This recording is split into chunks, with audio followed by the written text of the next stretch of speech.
Corey LaJoie flips over, and Tyler Reddick wins again out at Michigan. Is he in the championship for conversation, and can he keep up this momentum for the next 12 weeks?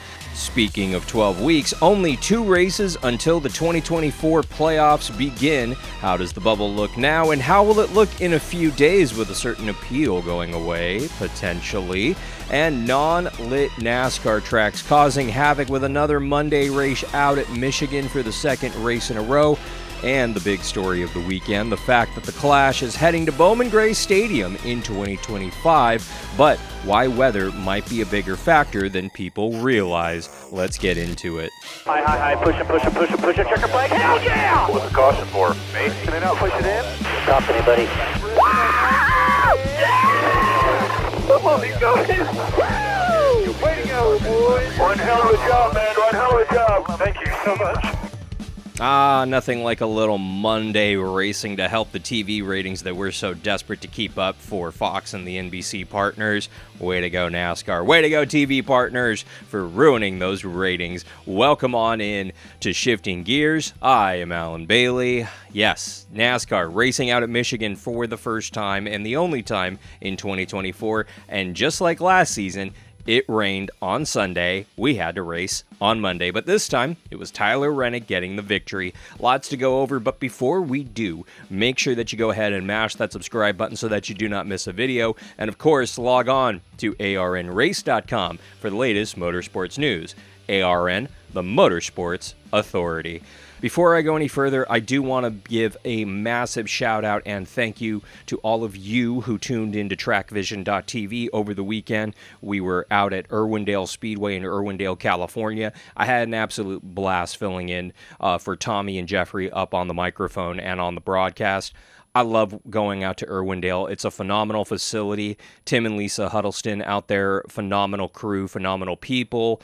I had a blast, and thank you again to TrackVision.tv and LowBudget.tv for letting me go out this weekend and have a whole lot of fun. My voice is a little raspy because of it. Tyler Reddick picking up the victory out at Michigan. It's his 11th top 5 finish of the season, 17th top 10 of the season. These are championship numbers. These are OG pre-chase, pre-playoff numbers that honestly tell me that this guy would be a serious factor for the championship if we were under the old format. Under the new one, it's an absolute crapshoot. Nothing matters until you get into the round of 8. And yeah, I kind of do think that Tyler Reddick is going to go ahead and make it out to the round of 8. He's a guy who honestly is keeping this momentum up. And the story for the last year and change with this organization, with this team, has always been, can they actually just stop shooting themselves in the foot, put this all together, and actually rattle off some more victories? It was kind of the only thing he was missing, is rattling off multi-victories this season, and he's done it now, winning out at Talladega earlier this season, and then again today out at Michigan. And yes, it's a good sign. It's a good omen. I question, is this peaking too early, honestly? And I don't necessarily think so. If they can keep this momentum up, which they've kind of had all year, into the postseason for the next 12 weeks, they're going to go out and at least have a shot out at Phoenix. Phoenix, I hate the fact that it's in only a one-race championship take-all race, but this is what NASCAR wants. They want it to be more of an entertainment sport than an actual sport, and this is just where we are, unfortunately, right now. Corey LaJoie flipping is a big deal. Let's not downplay this. Let's not make this go away. It is a serious problem, and I saw a lot of people jumping to the, well, we removed grass on the back straightaway to prevent the flips. No, we didn't. Please stop that narrative. That narrative has no value, because NASCAR never removed grass on the back straightaway at these high-speed racetracks to prevent flipping. That was never the intent. It was to prevent the violent barrel rolls like we saw last year with Priest's wreck at Daytona. That wreck was as violent as it was because the car caught the grass and rolled 12 times, and it was so violent. NASCAR wants to prevent that moment, and we saw that. We did see a couple of flips down the back straightaway over the weekend, one today on Monday with Corey LaJoie and one on Saturday with the NASCAR Xfinity Series, and both honestly had that same look of the rear just got around and went airborne. And I don't think it's a flap situation because the cars are simply going too fast in that section of the racetrack and didn't have time for the roof flaps to deploy. Now, maybe there is something to do with the next gen car that can help it stay on the ground, but honestly, a lot of people have been pointing to the underwing, and it's not the underwing. I don't believe it is anyway. Maybe I'm wrong. I'm not an engineer. I am not a doctor or a physicist by any stretch of the imagination, but from what very smart people are saying, it's not that. People want to point to that simply because it's different. I think it's because these cars are extraordinarily light. They're going significantly faster than you have to in order to achieve flight, and they're flipping over. This has always been a danger in NASCAR. And yes, paving the back straightaway out at Michigan sincerely, massively helped to keep these cars from barrel rolling. The only time when they actually started flipping is when they caught the grass. Big surprise.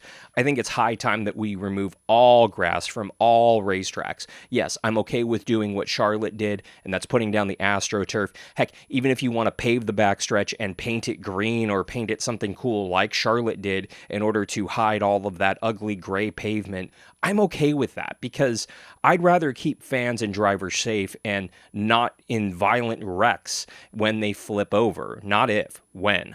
There definitely is a conversation that needs to be had about non-lit racetracks or racetracks that don't have a lighting system around them like Michigan for starting earlier. This race started around 2:30 local time. Because of the rain, it got pushed back even further. I do think that there is a kind of a mandate that needs to happen in NASCAR with all racetracks that do not have lights. We need to go back to noon starts or 1 p.m. starts. Now, I'm on the West Coast. That doesn't behoove me at all. I do not like getting up at 9 a.m. to watch a NASCAR race on a Sunday. That interferes with my church. However, I would rather do that than have to wake up at 8 o'clock, 7 o'clock on a Monday morning and watch a Monday morning Cup race. For the second year in a row, Michigan was pushed to Monday. And NASCAR, the TV partners, easily could have pushed it up. There's this rule that NASCAR will push up the start of a race by in a full hour. Ooh. And I do think that you do need to give your fans, give people at the track an opportunity to get there. I do think that that is a good policy.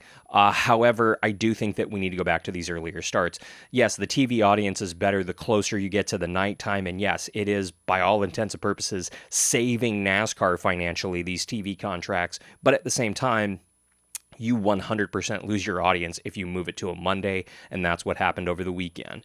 Will NASCAR make this change for next year with their TV partners? God, I hope so, but I don't necessarily see it. The TV partners only care about their bottom dollar and really care about selling those ads at the highest number that they can, but selling on a Monday is a lot harder than selling for an earlier start time on Sunday. Looking at the postseason now, Martin Truex Jr. plus 77 of that cutoff on the points line, that bubble right there. Gibbs is plus 39. They're looking okay, but here's where things get interesting. Around 15th and 16th and 17th, you have Chris Buescher, who's plus 16 going into Daytona this weekend. You have Ross Chastain, who's plus 1, 16th in the points right now, and Bubba Wallace unofficially 1 point out. And then you have Kyle Busch, who's 93 out. They're realistically going to be mathematically eliminated after Daytona, and that puts you in a must-win for either Daytona or Darlington. And either way, it's not going to be a situation that I think is wise. You don't go into Daytona thinking, I need to win here, because that has never worked out for anyone in the history of Daytona. Yes, it's possible, but highly unlikely. Don't put your eggs in that basket. Bubba Wallace had a really good day going, potentially could have won the race today, but was caught up in that Kyle Larson spin with a lot of good drivers, I might add, and that dramatically changed the outlook of this postseason. Honestly, Bubba could have been plus 15-ish, give or take, but now he's 1 point out with 2 races to go, and you got to feel for him because they've been kind of that solid team that's been running just outside the top 10, just inside the top 10 for the better part of the last few weeks, and potentially a couple of bad races here is going to knock them out entirely. We'll have to wait and see. Speaking of waiting and seeing, Austin Dillon and the RCR appeal coming this Wednesday, just a few days away. We'll find out if that penalty is upheld and if they will not race for a championship like NASCAR originally decided. The appeals panel, I could see it going either way, honestly. I could totally see the appeals panel going, no, this isn't stern enough.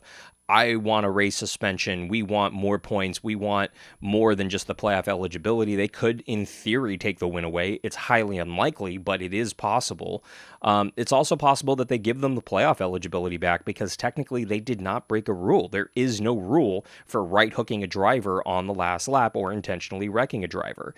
Now, I don't think that that necessarily needs to be put in the rules, but I do think that there needs to be a little bit more clarification as to what actually caused Austin Dillon to lose his playoff eligibility. Clearly, it's the right hook, but put that in the rules. Put in the rules that you cannot right hook a driver. Yes, that's always been... I guess it went without saying for decades, but clearly Austin Dillon and RCR need to get it through their head. You cannot right hook a driver into that outside wall like he did with Denny Hamlin and get away with it. I think he got off extremely easy. He kept the win. He kept at least the prize money and the trophy, but he's going to lose the playoff eligibility, which, yes, according to sources, is about a $2 million prize money swing towards the end of the year from 31st to 16th, give or take. And let's not kid ourselves here. RCR and Austin Dillon will already be eliminated by the time the green flag drops for the playoffs. There's no way around it because that team is slow. They are not competitive. They are 31st in points right now. They're not going to contend for a championship, nor do they deserve to. But per NASCAR's not great rules, they won a race. They should be in the playoffs, I believe. But NASCAR is put themselves in this impossible position, and they need to write new rules to get themselves out of it. Plain and simple. The other big story that we saw break over the weekend and it became official Saturday night, the fact that the Clash in 2024 on February 2nd is heading to Bowman Gray Stadium in Winston, North Carolina. This is cool. I really like this. And I'm saying this as somebody who's from the Los Angeles area who is effectively losing a race out here locally. It was about a 50-mile drive to get to the LA Coliseum from where I'm sitting right now, give or take. And I'm going to miss that. I hate that that has gone away. I hate that I'm not going to have a NASCAR race in any capacity, points or non, in the greater Los Angeles, Southern California area for 2025. But I really like the fact that we're not going back to Daytona, that we're not going to a track that does not have historical value. The Coliseum is 100 plus years old. It is one of the greatest sporting venues in the country, hands down. There's no question about that. It was really cool that we went there for 3 years. I'm going to miss it. Hopefully 10, 15 years from now, we can go back in a similar capacity with the Clash or the All-Star race again. But for now, NASCAR has said, no, we're going to Bowman Gray February 2nd, 2025 for the Clash. I'm okay with that. The thing I'm not okay with, early February in North Carolina at Bowman Gray, you're looking at a high of about 60 degrees. And at night, and that's during the daytime, at night, you're looking at lows in the upper 30s, mid 30s. So sincerely, a single beer could legitimately freeze people to their seats. I'm not kidding. And I will bet every non-dollar I have in my bank account that yes, there will be at least a single spilled beer out at Bowman Gray Stadium for this Clash at some point. So sincerely, I'm worried about fans. I'm not joking here. They could legitimately deal with hypothermia out there. That is the only decision that makes me go, no, not great. So if you're going to be out there, I'm sure that place is going to sell out. I'm sure those tickets are going to be an arm and a leg. If you're going, I beg of you, multi-layers. Wear multi-layers out there. Make sure that you're warm because it is going to be freezing. I hope NASCAR hosts this in the middle of the day. Honestly, this can't be a night race. There's no way in heck it can be a night race. You're going to be dealing with people frozen in the stands left and right. So for NASCAR's sake, I'm hoping for a Sunday afternoon race, maybe one of those noon starts. I don't know. We'll have to wait and see, but fingers and toes crossed and thoughts and prayers to you out there at Bowman Gray Stadium. Let me know what you think in the comments down below. What do you think about Tyler Reddick's victory today out at Michigan? Is he Final Four playoff bound? What do you think about the flip? What can be done to the car? Does anything need to be done to the car? The non-lit racetracks? Do you think the starting time is a way to help fix this, or do you think we just need to put lights on all racetracks? And what do you think about the Clash going to Bowman Gray Stadium? Let me know in the comments down below. And while you're there, make sure that you mash that subscribe button so that you do not miss a video. And of course, log on to arnrace.com for the latest motorsports news. ARN, the Motorsports Authority. Wednesday's hearing will be interesting. We'll be back either Wednesday night, Thursday morning with a breakdown of what appeals are upheld, what changes are made, and what playoff implications this has for the playoff bubble. And of course, we have Daytona this weekend, so lots of cool action coming up over the course of the next 12 weeks. Make sure that you come on back for the next video. For Shifting Gears, I'm Alan Bailey. We'll see you at the track.